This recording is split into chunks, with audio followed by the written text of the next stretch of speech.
खाड़ी के देशों में, जीसीसी के देशों में करीबन 1 करोड़ यानी कि 10 मिलियन भारतीय नागरिक वहाँ रहते हैं। खेद ये है कि इस युद्ध में अभी तक 8 भारतीय नागरिक हताहत हुए हैं। Good evening ladies and gentleman, let's begin our conversation. The floor is open.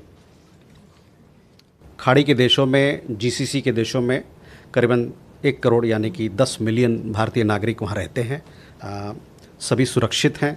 हमारी दूतावास सभी देशों में उनसे लगातार संपर्क में है, उनसे बातचीत होती रहती है ताकि जो भी उनकी समस्याएं हो, जिस प्रकार का उनको ज़रूरत हो उसको हम लोग पूरा कर सकें।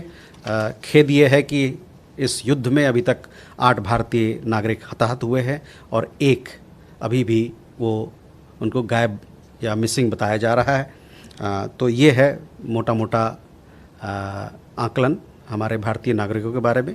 लेकिन साथ ही साथ मैं ये कहना चाहता हूँ कि हम लोग तत्पर हैं यहाँ पर विदेश मंत्रालय में, हमारे शिपिंग मंत्रालय, जहाज़ मंत्रालय और जितने हमारे भारतीय दूतावास वहाँ पर हैं, हमारे नागरिकों के सुरक्षा के लिए और उनके हित के लिए।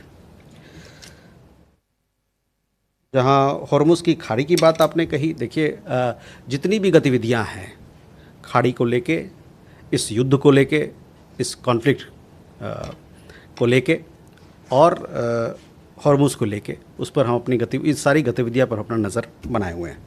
The UK side has invited several countries which also includes India for talks on the straight of Hormuz. From our side, Foreign Secretary is attending the meeting this evening. It may have started or it will be starting shortly. We are in touch with Iran and other countries there to see how best we can get unimpeded transit and safe transit for our ships which are carrying products including LPG, LNG and other products. Through this conversation that we've had over the last several days, we've had 6 Indian ships which have been able to safely cross Hormuz, and we continue to be in touch with relevant parties on this matter.